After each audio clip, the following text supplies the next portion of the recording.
히브리서 11장 마지막 두 구절입니다. 오늘 11장 마무리합니다. 히브리서를 마무리하는 게 아니고 11장을 마무리하는 거예요. 히브리서는 13장까지 있습니다. 여러분 히브리서 11장은 무슨 장이라고 말씀을 드렸습니까? 믿음장. 그래서 참 많은 사람들이 등장을 했습니다. 그런데 그 많은 사람이 등장을 했지만 히브리서 기자는 이렇게 많은 사람들을 등장시켜서 우리에게 주고자 했던 것이 무엇입니까? 이걸 찾아야 돼요. 이걸 못 찾으면 아무 의미가 없어요. 다시 히브리서는 많은 사람들이 등장을 합니다. 그 사람들의 믿음에 대해서 설명을 합니다. 그런데 히브리서 기자는 이렇게 많은 사람들을 등장시켜서 우리에게 주고자 했던 것이 무엇인지 알아야 합니다. 여러분, 믿음으로 승리하는 것을 알려주었습니까? 아니면 믿음으로 지켜내라고 알려주었습니까? 아니면 믿음으로 견뎌내라고 말씀을 주고 있습니까? 다 맞아요. 믿음으로 승리하는 것도 맞고 믿음으로 지켜내는 것도 맞습니다. 또 믿음으로 견뎌내는 것도 맞습니다. 하지만 히브리서를 쓴 사도, 이 히브리서 저자는 11장을 통해, 믿음장을 통해 하고 싶었던 이야기가 있어요. 여러분, 제가 히브리서 11장 처음 시작할 때 드렸던 말씀이 있습니다. 히브리서 11장에서 제일 중요한 구절이 어디라고 말씀드렸습니까? 기억하시는 분이 있을런지 모르지만 1절에 믿음은 바라는 것들의 실상이요 보이지 않 이겁니까? 여러분 한번 기억해보세요. 제가 뭐라고 말씀을 드렸어요.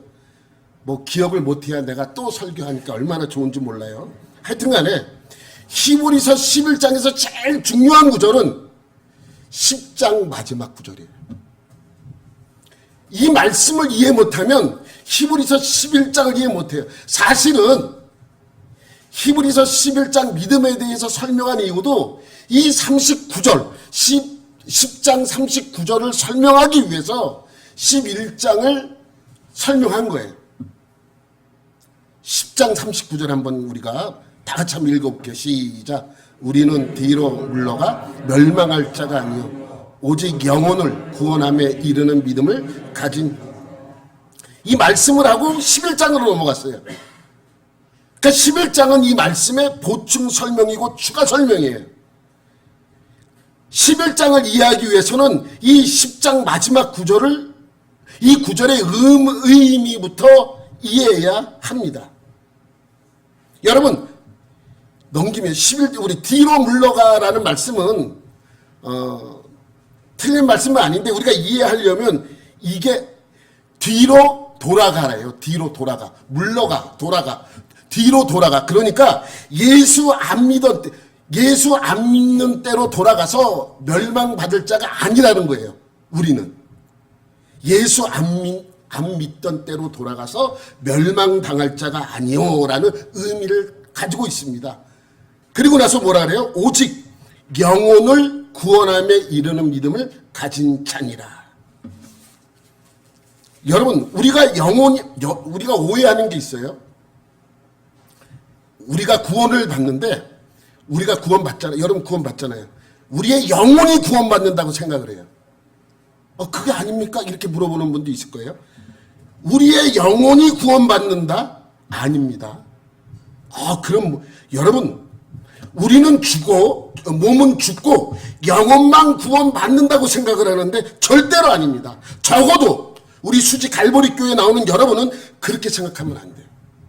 우리의 영혼이 구원받는 게 아닙니다. 우리는 그냥 내가 구원받는 거예요. 내 영혼이 구원받는 게 아니라 내가 구원받는 거예요. 여러분, 여기서 우리가 한 가지 알아야 될 것이 있는데, 여기서 내가 구원받는다 할 때 이 나는 누구를 뜻하느냐? 영혼뿐만이 아니고 뭐까지 포함된 거예요? 육신까지 포함된 거예요. 내가 구원받는다는 것은 내 영혼뿐만이 아니라 내 육신까지도 포함된 것입니다. 그러면 이 말씀이 틀린 것입니까? 넘겨보세요. 오직 영혼을 구원함. 그럼 영혼 구원받는다고 이 말씀은 무엇인가? 이 말씀이 틀린 거예요? 틀린 게 아니라 번역이 잘못됐어요. 번역이. 여러분, 번역이 잘못됐다고 말하기보다는 우리나라 말의 표현이 조금 애매하기 때문에 그렇습니다. 내가 여러분에게 물어볼게요. 모르는 사람은 그냥 입만 뻥긋. 여러분 영혼을 영어로 뭐라 그래요? 소울이에요?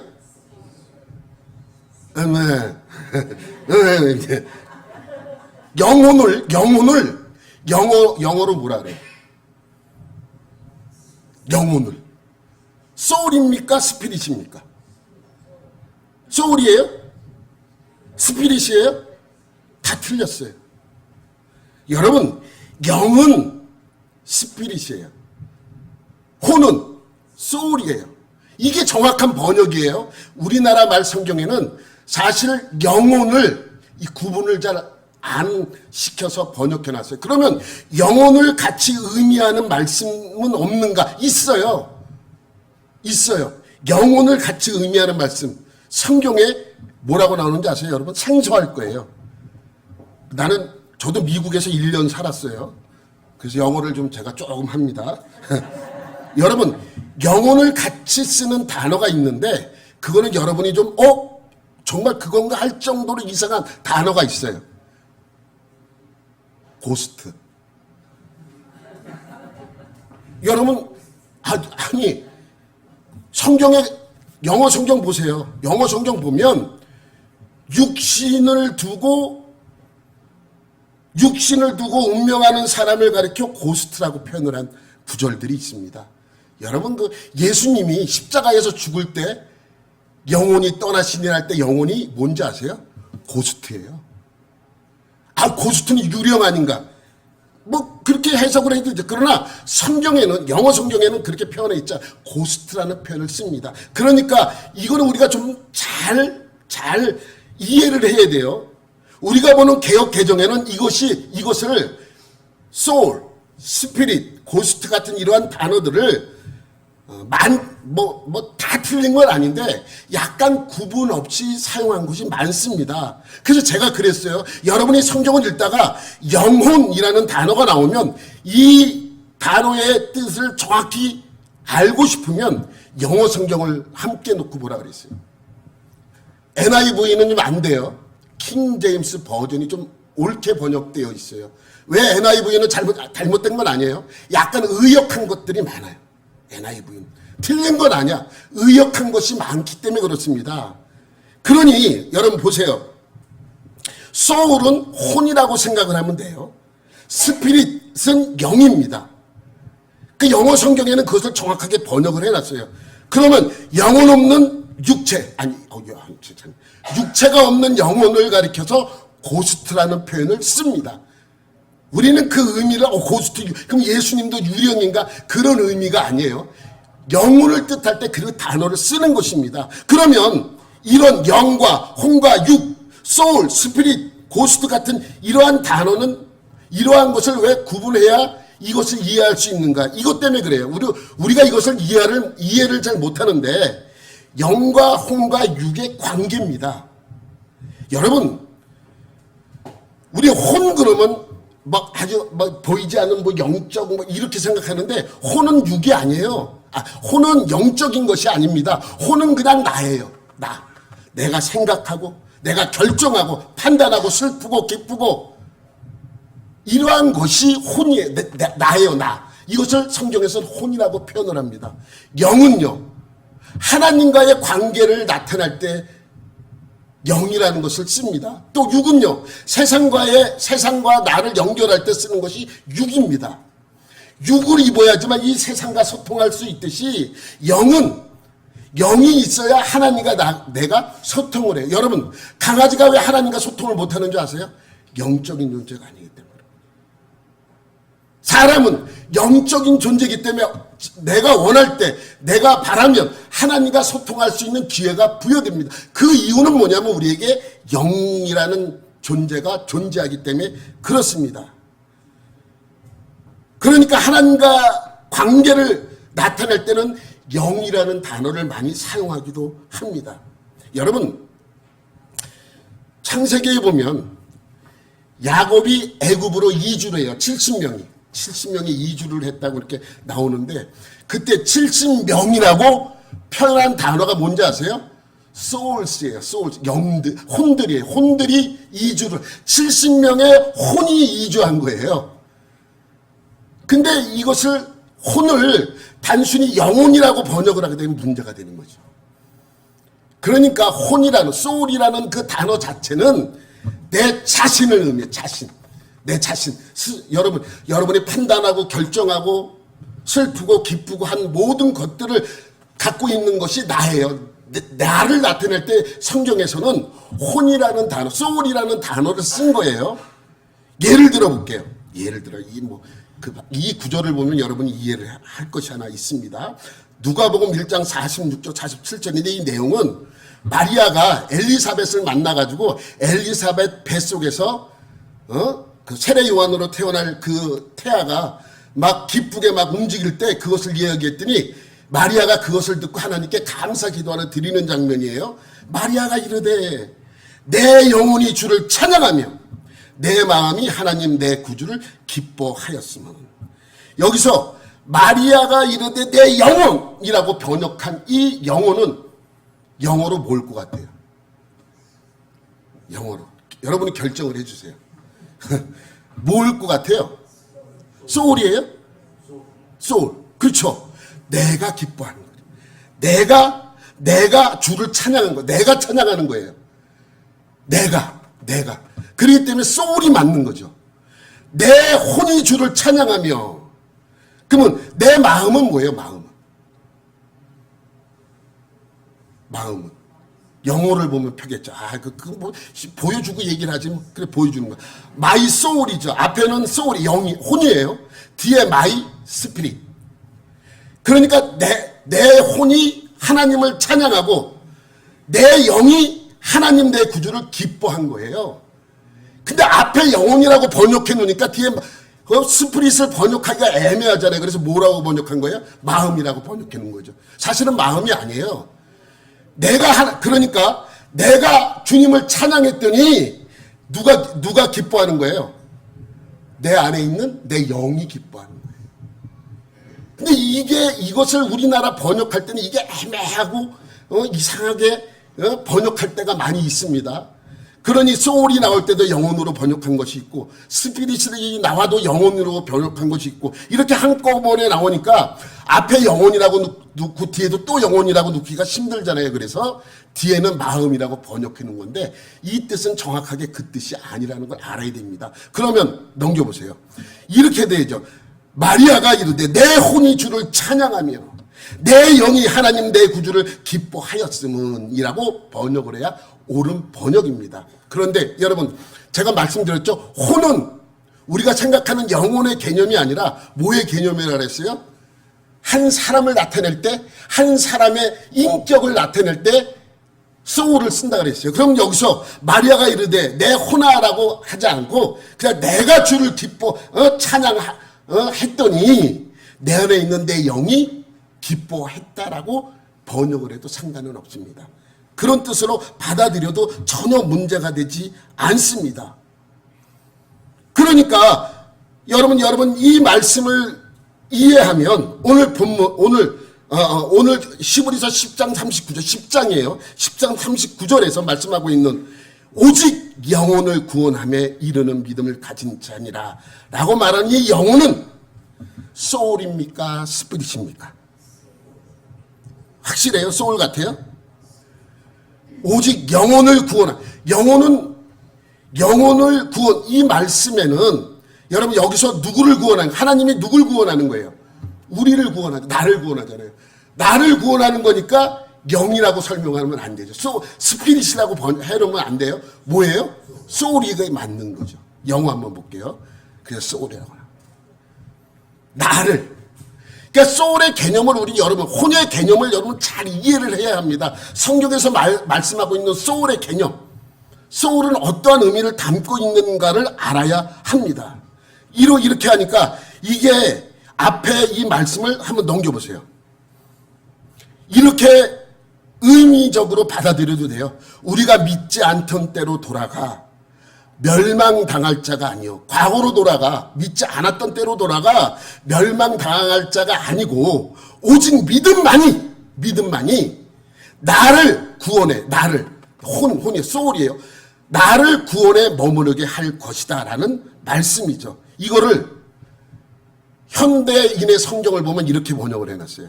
우리는 뒤로 물러가 멸망할 사람들이 아니라 믿고 구원을 받을 뭐라고 번역한 거야? 사람이라고 번역한 거예요. 여기서 소울을. 그러니까 소울의 개념, 혼의 개념을 여러분들은 성경에서 말씀하고 있는 소울의 개념을 받아들여야 돼요. 우리나라는 그냥 다 뭐예요? 소울도 영혼이고 스피리트 영혼이고 고스트 나와도 유령으로 번역된 것도 있어요. 유령으로 번역된 것도 있고 여러분들 예수님이 물 위에 걸어서 오니까 베드로가 보고 놀라자니 그 제자들이 다 뭐라 그래요? 야 유령인가 봐 라고 하는 그 구절도 고스트예요. 여러분 요 상황을 잘 이해를 해야지만 이 말씀을 이해할 수가 있습니다. 여러분 여기서 이 말씀을 이해한 다음에 11장으로 넘어가는 거예요. 11장 1절 2절에 뭐라 그래요?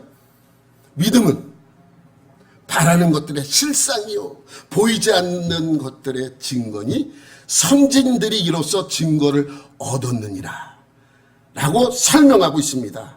그러면서 3절부터 38절까지 선조들의 믿음에 대해 설명하는 거예요. 하나하나. 그러니까 이 3절부터 38절까지는 사실은 하나예요. 하나. 근데 많은 사람들을 등장시켜서 믿음을 설명하고 있는 것이죠. 그러면 히브리서 기자는 이 11장에서 어떠한 믿음을 설명하려고 했던 것입니까? 간단합니다.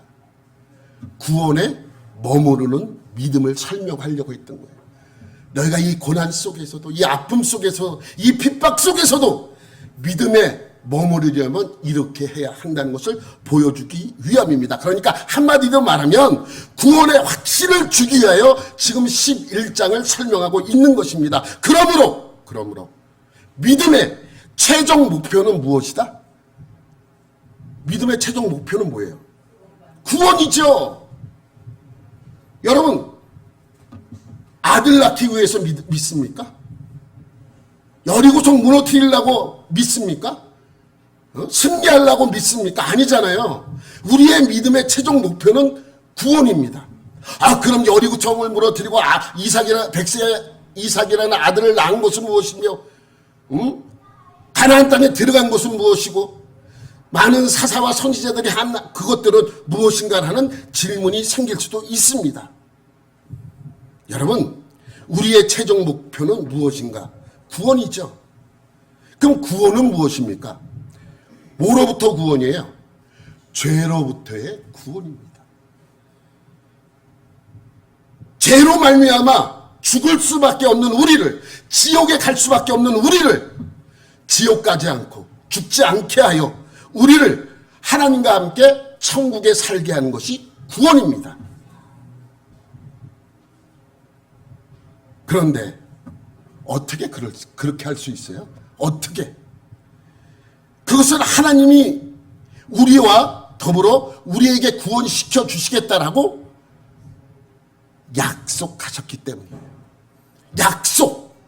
하나님이 우리와 약속해 주셨기 때문입니다. 나는 한 번도 하나님이 나에게 하나님 말씀하신 적이 없죠. 말씀한 적이 있어요. 생각해 보세요. 뭐를 통해서 말씀하셨다? 성경을 통해서 말씀하시고. 그래서 성경은 무슨 말씀이다?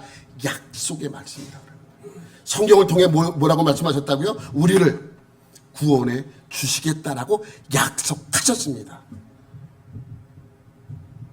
그러면 그걸 어떻게 믿을 수 있어요? 어떻게 믿어요? 하나님이 나를 구원시켜준다는 걸 내가 어떻게 믿을 수 있습니까? 아니 눈 감으면 코도 배가는 세상이라고 얘기를 하는데 어떻게 믿습니까? 부모도 자식을 버리고 자식도 부모를 배반하는 세상에서 보이지 않는 하나님이 알 수도 없는 책에 기록한 이 말씀을 내가 어떻게 믿을 수 있습니까? 도대체 그 하나님이 어떤 하나님이길래 나한테 좀 보여주십시오 라고 하는 그 과정 속에서 선조들의 믿음을 증거로 제시하는 거예요. 그래서 아벨을 얘기했고 에녹, 노아, 아브라함, 사라, 이삭, 야곱, 요셉, 모세, 여호수아, 기생, 라합, 기드온, 바락, 삼손, 입다, 다윗, 사무엘, 사사들 또 선지자들을 이야기하면서 그 증거로 믿음의 증거로 제시하는 것입니다. 누구를? 믿음의 선조들을. 그래서 2절 말씀에 선진들이 이로써 증거를 얻었느니라. 성경에서 말하는 믿음의 결국 아브라함이 이삭을 낳은 것이 목표가 아니고 그것은 내 목표의 증거라는 거예요. 여러분 이걸 잘 이해를 하셔야 됩니다. 그래서 오늘 본문 11장 39절에도 증거라는 말을 갖다 써요. 이 사람들이 누구라고요? 아벨, 에녹, 노아, 아브라함 이 사람들은 다 믿음으로 말미암아 증거를 받았대요. 증거. 어떠한 증거예요? 그것이 바로 백세의 아들을 낳고 여리고성이 무너지고 말씀으로 일어나고 했던 모든 것들이 다 증거라는 거예요. 그러니 3절부터 38절까지는 증거의 내용들이라는 것입니다. 그래서 이 사람들은 위에서 말하는 이 사람들이겠지만 요 제한된 사람들뿐만이 아니라 구약에 성경에 나타난 모든 사람을 지칭하는 거예요. 비록 여기에는 기록되지 않은 이 사람들 신앙으로 믿음으로 지켜낸 이 사람들은 믿음으로 증거를 받았다라고 설명합니다. 그 믿음으로 받은 증거는 여러 모양이에요. 여러 모양. 어떤 사람들은 큰 확실하게 보여준 것이 있고 어떤 사람은 좀 덜 보여준 것도 있지만 하여튼간에 이들에게 보여준 믿음의 증거들이라는 것이죠. 여러분들은 예수님이 나의 구원자 되심을 믿습니까? 그런데 한 가지 물어볼게요. 어떻게 믿게 됐어요? 언제 어떻게 믿게 되었는지 한번 생각해 보세요. 내가 기도를 했더니 하나님께서 내 병을 고쳐주거나 내 기도에 응답되거나 내가 이루지 못한 일들 이루게 해주셨습니다. 아니면 친구가 전도해서 가봤더니 괜찮은 것 같아서 교회를 다니다 보니까 믿음이 저절로 생겼습니다. 뭐 등등 믿게 된 많은 동기들이 있습니다. 그것이 여러분의 믿음의 증거들이에요. 그런데 이런 증거를 보여준다고 다 믿진 않아요. 그럼 교회에 데려나온 모든 사람들이 예수를 믿어야 되는데 어떤 사람은 한 2달 다니다가 아이고 뭐 별로가 없네 그리고 가는 사람도 있잖아요. 여러분 출애굽을 하면서 구름기둥 불기둥은 접어두고서라도 홍해를 건넌 사건을 이야기를 한번 해봅시다. 여러분 이들이 홍해를 건널 때 헤엄쳐서 건넜습니까? 배 타고 건넜습니까? 홍해가 갈라져 마른 땅이 드러났고 바닷물이 벽이 되었고 그리고 그 드러난 땅으로 200만 명이나 되는 많은 사람들이 건넜습니다. 그런데 이들을 죽이겠다고 쫓아오던 애국 군대는 그 홍해에 수장되고 말았습니다. 이 정도면 믿음을 가지기에 충분하지 않습니까? 이 정도로 보여줬는데 근데 금송아지 만들잖아요. 그러니까 보여준다고 다 믿는 것은 아닙니다. 증거가 있음에도 증거를 보여줌에도 불구하고 믿지 않는 사람이 있습니다. 그런데 그것을 믿을 수 있는 것은 믿게 된 것은 하나님의 은혜라는 것입니다. 여러분 보여주어도 믿지 못하는 사람이 있는데 아주 적게 보여주었음에도 불구하고 믿는 사람은 복된 사람들이죠. 그러니까 여기서 성경에서 말하는 큰 이적과 기적을 체험해서 믿은 큰 믿음이라고 지칭할 수 없는 것입니다. 보여주지 않고 희미하게 보이는 그것으로 믿음 가진 그 사람이 정말 큰 믿음을 가진 사람이죠. 그러니까 히브리서 11장 3절부터 38절까지는 그런 증거들, 큰 증거, 작은 증거를 가진 믿음을 가진 사람들의 이야기입니다. 그런데 그것이 믿음의 최종 목표점이 아니라는 것입니다. 여러분, 아브라함이 애 낳는 것이 목표였어요? 아니잖아요. 여러분, 그래서 여기서 말씀하고 있는 최종 목적은 무엇인가? 여러분, 우리의 믿음의 최종 목적은 무엇입니까? 구원이에요. 구원. 이렇게 열심히 믿었는데 나중에 구원받지 못해. 얼마나 허탈하겠습니까? 그러니까 구원은 하나님께서 우리에게 분명하게 약속하신 것입니다. 그것을 믿을 수 있도록 여러 가지 증거를 보여주는 거예요. 하나님이 우리에게 말씀하셨습니다. 나를 믿으면 내가 널 구원할게. 그럼 당신이 정말 나를 구원할 수 있는 능력이 있습니까? 그래서 하나님이 그 능력을 보여주는 거예요. 여러 가지 일들을 통해서 우리에게 그것을 보여주는 것입니다. 그래서 그 증거는 약속 성취에 대한 증거예요. 하나님이 나를 구원하신대요. 하나님, 내가 지금 너무 힘들어요. 아파요. 괴로워요. 그래, 뭐가 괴롭냐? 내가 너무 병이 났고, 여기도 못 쓰겠고, 저기, 하나님이 고쳐주셨어. 그 고쳐주는 것은 우리의 믿음의 목적이 아니에요. 근데 그 고침받는 것도 구원받는 믿음의 증거가 되는 것이죠. 여러분, 사사 기드온 기억하세요? 어느 날 방황하던 기드온에게 하나님이 나타나서 그를 부르십니다. 그리고 그를 뭐로 사용한다 그래요? 여러분, 기드온이 사산 건 알죠? 300명으로 몇 명? 13만 5천 명을 쳐부순 믿음의 사람이에요. 그렇게 하나님이 그를 부르셔요. 그랬더니 기드온이 뭐라 그래요? 정말 하나님 나를 통해서 나를 사용하시겠습니까? 그래, 내가 널 사용할게. 그럼 증거를 보여주세요. 그래서 어떻게 합니까? 고기와 무교병을 바위 위에다 두래요. 그래서 고기와 무교병을 이렇게 뒀어요. 가져온 국을 거기다 부으랍니다. 그래서 바위에 있는 그 무교병과 고기 위에 국을 붓습니다. 고기와 무교병은 국에 흠뻑 젖어 있겠죠. 근데 하나님께서 그것을 불로써 태워서 받으십니다. 증거로 충분하잖아요. 그래서 사사로 부름을 받은 사람이 기드온이에요. 이번에는 하나님께서 기드온에게 이렇게 말씀하십니다. 너희 이스라엘을 압제하는 미디안을 몰아낼 사람으로 내가 너를 사용하겠다라고 말씀하십니다. 그랬더니 이번에도 뭘 보여달라 그래요? 증거를 보여달라 그래요. 증거. 그랬더니 하나님께서 증거를 보여주려고 그랬더니 그 증거를 자기가 이야기하는 대로 보여달래요. 어떻게 하냐면 내일 아침에 이 광야에다가 양털 뭉치를 둘 텐데 아침에 이슬이 내려서 주변 땅은 다 마르지만 그 양털만 적게 해달라고 요구를 해요. 그때 그 다음날 정말 나가봤더니 땅이 바짝 말라 있어요. 양털을 딱 집었더니 물이 쭉 흘러요. 그대로 됐어요. 그랬더니 이번에 뭐라 그래요? 한 번 갖고 부족하대요. 한 번 더 보여달라 그래요. 이번에는 어떻게 해줄까 그랬더니 이렇게 해달라 그래요. 이슬이 내리는데 주변 땅은 다 축축하게 젖어도 양털은 젖지 않게 해달라 그래요. 그랬더니 그게 요구대로 그렇게 하나님께서 보여주셨습니다.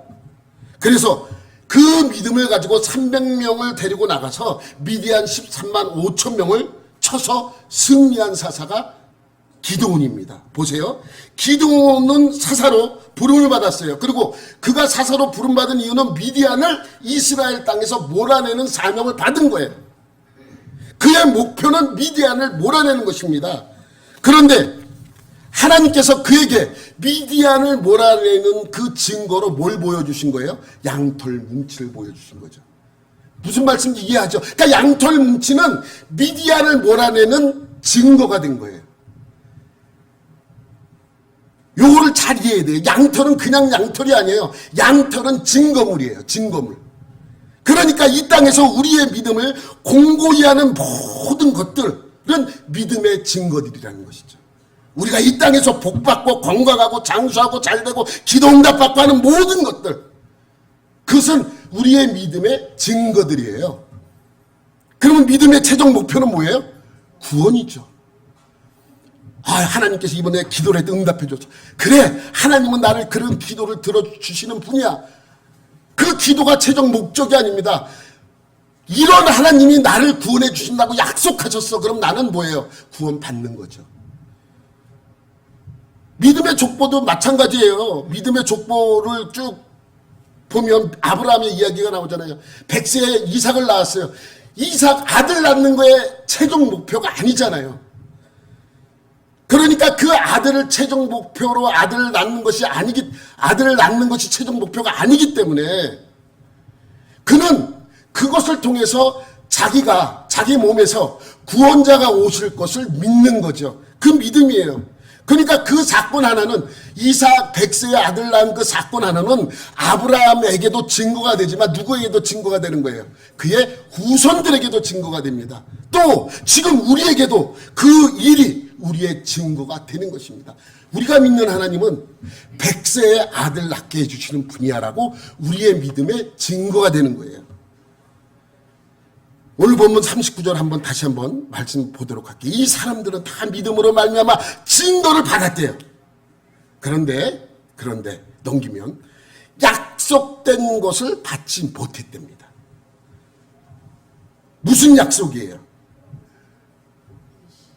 무슨 약속?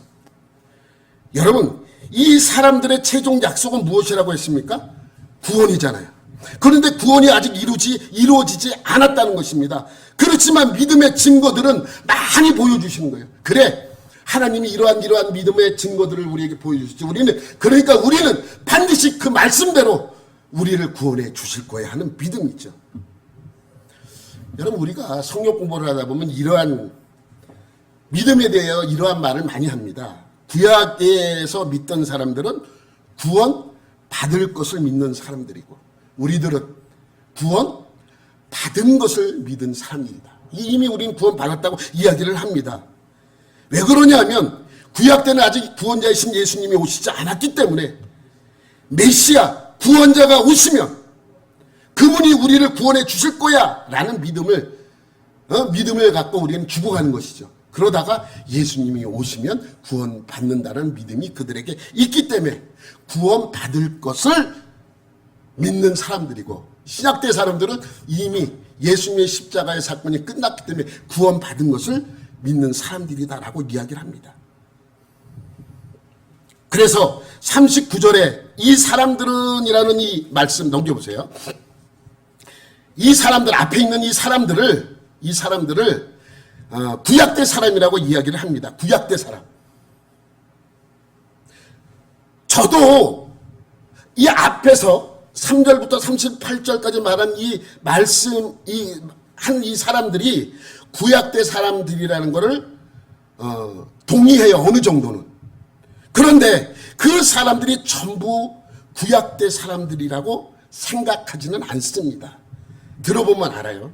저는 조금 다른 각도에서 이것을 여러분에게 생각해 보았으면 좋다라고 생각이 되어집니다. 굳이 구약대 사람으로 한정시키지 말아야 된다는 것입니다. 왜냐하면 지금 이때까지 그러니까 히브리서를 쓸 그때의 상황을 한번 여러분 보세요. 구약대 사람들만 고난받고 박해받았던 것은 아닙니다. 신구약 중간 시대에도 헬라 시대에도 엄청난 박해가 있었습니다. 그리고 예수님이 오셨다가 십자가에 못 박혀 돌아가신 이후에도 지금 네로라는 이 괴팍한 사람의 괴롭힘을 당해서 엄청나게 많은 사람들이 고난을 받고 죽어갔습니다. 자, 그러면 예수 믿는 우리도 약속한 것을 받았지만 받지 못했잖아요. 이미 우리는 구원받았지만 구원받지 못했어요. 말이 좀 이상하죠? 여러분 이해될 거예요. 여러분 이해되셔야만 합니다. 정확하게 표현할게요. 우리에게 약속은 하셨지만 약속은 또 받았지만 이루어지지 않았습니다. 그럼 구원은 언제 이루어져요? 죽을 때 이루어져요? 아니에요. 죽을 때 이루어지는 것도 아닙니다. 여러분, 우리의 구원은 완전한 구원은 죽고 난 뒤에 이루어지는 것이 아니라 심판 뒤에 이루어지는 거예요. 예수님의 심판이 있은 뒤에 완전히 하나님이 계획한 그 하나님의 나라 천국에 들어가는 것이죠. 그것이 하나님의 약속이에요.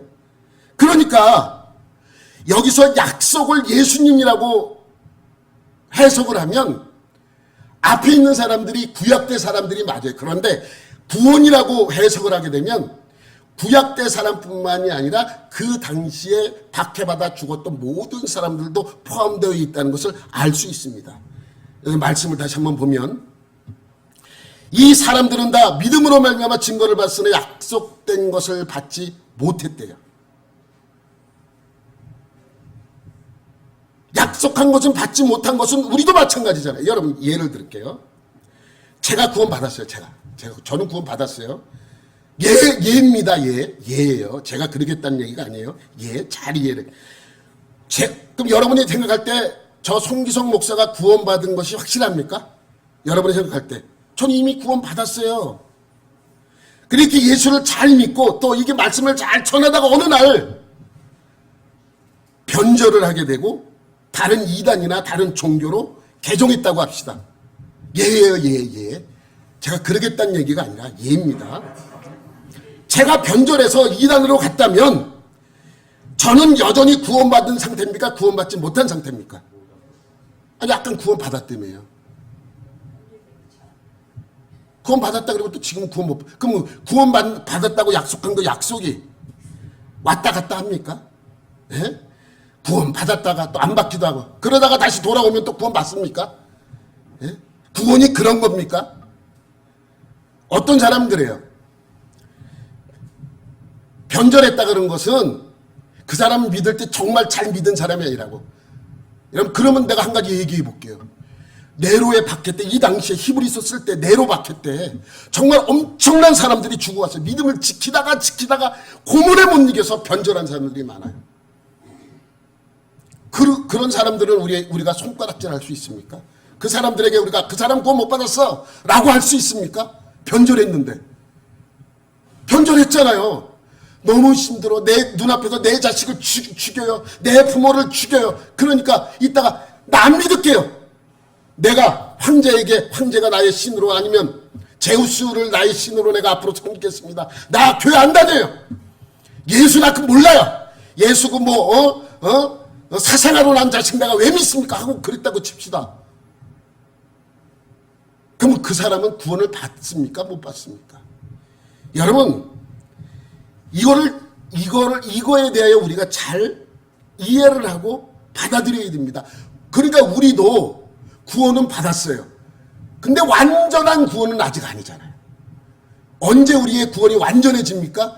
그 나라 하나님이 약속한 그곳에 들어가면 이루어지는 거예요. 그러니까 이 땅에서 우리의 구원도 아직은 완전하지 않아요. 이미 받은 우리의 구원도.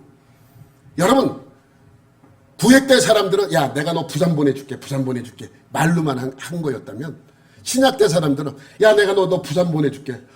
확실해요? 야 여기 티켓 있어. 티켓 받은 사람들이 쉽게 표현하는 거예요. 쉽게 표현. 그러면 언제 가느냐? 열차를 타고 부산에 도착을 해야 내가 부산에 도착한 거잖아요. 나 아직 부산 가지 않고 티켓은 받았어. 그러니까 이미 간 거나 마치 티켓이 있으니까. 그러나 변절하거나 잘못되거나 죄를 지면 하나님은 버린다고 분명히 말씀하고 있습니다. 그러니 오늘 39절에 말씀은 구원받을 것을 믿고 죽어간 구약대 사람들이기도 하지만 아까 말씀 다시 한번 내려봐요. 39절의 말씀 이 사람들은 구약대 사람들이기도 하지만 현재 히브리서를 기록할 때 그 당시에 고난받아 죽었던 많은 사람들도 포함되어 있다는 것을 우리가 알아야 한다는 것이죠. 우리에게 해당하는 말씀이기도 합니다. 이 사람들은 다 믿음으로 말미암아 증거를 받았으나 약속된 것을 받지 못하였으니 우리도 그 약속한 것이 완전히 이루어지지 않았기 때문입니다. 그 증거가 40절에 계속 설명하고 있어요. 이는 하나님이 우리를 위하여 더 좋은 것을 예비하셨은즉. 아니 만약에 약속된 것이 예수님이면 예수님이 더 좋은 예수님이 있고 덜 좋은 예수님이 있어요? 그런 의미가 아니죠. 그러니까 이것은 천국을 의미해요. 우리가 생각하는 것보다 더 좋은 그곳. 시라는 뜻을 말씀하고 있는 것입니다. 여러분 한번 상상해 보세요. 여러분이 갈 천국은 얼마나 좋은 곳인지 한번 상상해 보세요. 상상하세요. 다 눈 감고 상상하세요. 다 상상해 보세요. 얼마나 좋은지. 됐어요? 상상했죠? 근데 여러분이 상상한 그것보다 훨씬 더 좋은 것이에요. 그게 천국이에요. 내가 새벽 예배 때도 말씀드렸지만 제가 갈보리 교회 있을 때 성지순례 담당이었어요. 그래서 성지순례를 많이 다녔어요.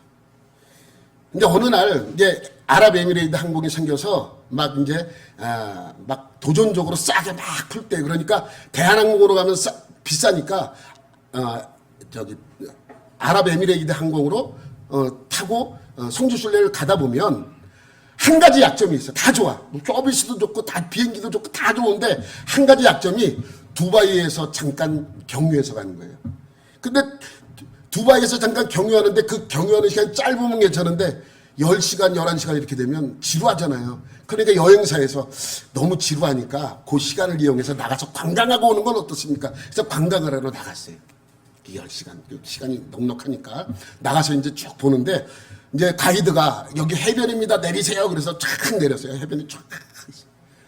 이제 다 일로 모이세요. 막 이러는 거예요. 그래서 모였어. 그래서 저기 보고 사진 찍으라고 그래서 사진 찍고 이렇게 봤더니 거기에 호텔이 하나 있어요. 7성급 호텔이래. 근데 가이드가 그 7성급 호텔에 대해서 이야기하는데 이 호텔이 7성급입니다. 그때 막 이제 세계에 처음으로 7성급 호텔이 생긴 거예요. 이 호텔이 바로 두바이, 내가 적어서 왔어. 두바이 버주 아랍 주요 메일라 호텔입니다. 막 그러면서 막 거품을 물어가면 이 호텔에 대해, 아니 이 호텔이 뭐 7성 그렇게 좋은가? 그렇게 좋아? 막 이렇게 생각이 되어지는 거예요. 근데 그 가이드는 막 호텔에 대해서 요즘은 호텔 관광 프로그램이 있대. 돈을 얼마 내면 그 호텔도 이렇게 관광시켜준대. 저는 그 안에는 못 들어가 봤어. 그래서 들어가 보자 그랬더니 아무나 못 들어간대고 다 막는데. 그래서 돌아와서 그 호텔이 얼마나 좋은지 알아야 되잖아요. 그래서 인터넷으로 찾아봤어. 하룻밤에 그 당시 뭐 1,500만 원 하룻밤. 야, 입이 벌어지기 시작하는 거예요. 1,500만 원? 돈을 보니까 야 정말. 그랬더니 호텔 내부를 보여주는데 다 금이야 다. 천정, 진짜 금이래요. 진짜 천정에 이게 침대 위에 이렇게 돔으로 된 천정이 있는데 금으로 다 입힌 거래요. 야, 가서 그 금 긁어 오면 본전 뽑지 않을까 이런 생각도 하고 막 이러면서 그걸 봤는데 입이 쫙 벌어지는 거. 화장실에 샤워 부스 안에 그 모자이크로 돼 있는데 그게 다 금으로 된 모자이크. 좋겠죠? 얼마나 좋겠어요?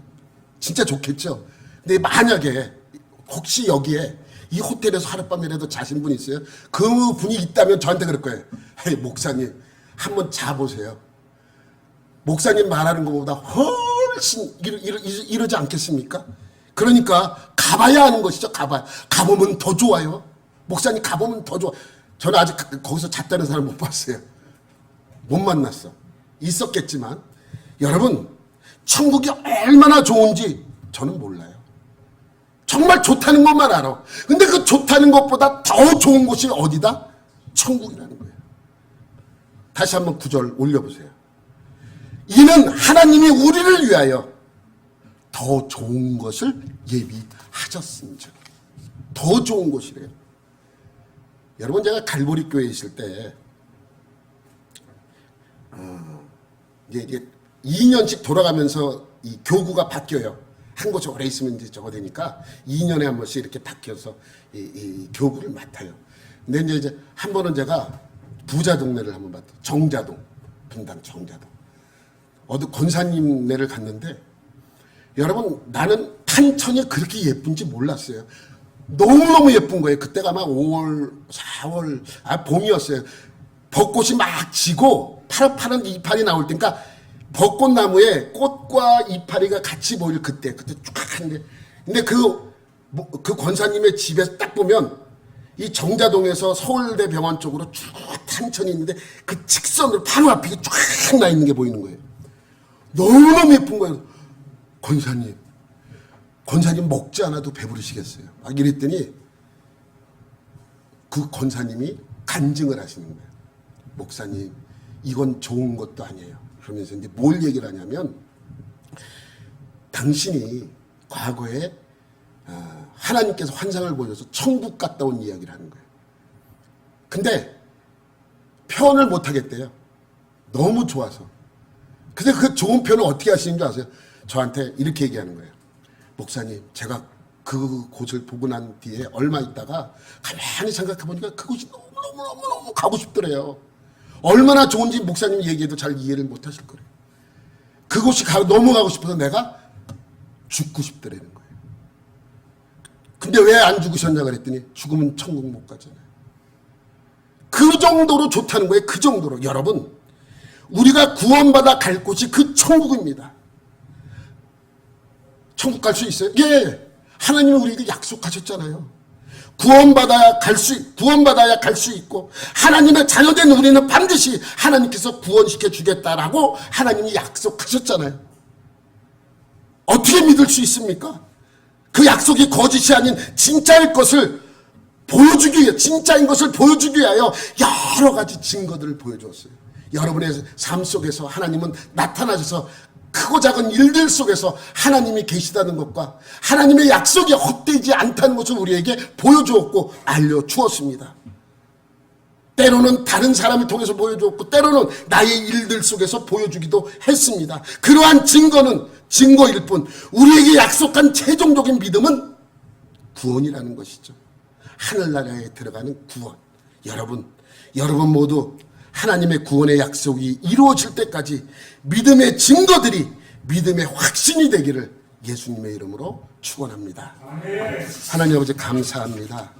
우리의 믿음이 헛되지 아니하고 하나님이 주신 그 약속의 말씀을 온전히 믿어 구원에 이르는 복된 하나님의 자녀가 되게 하여 주옵소서.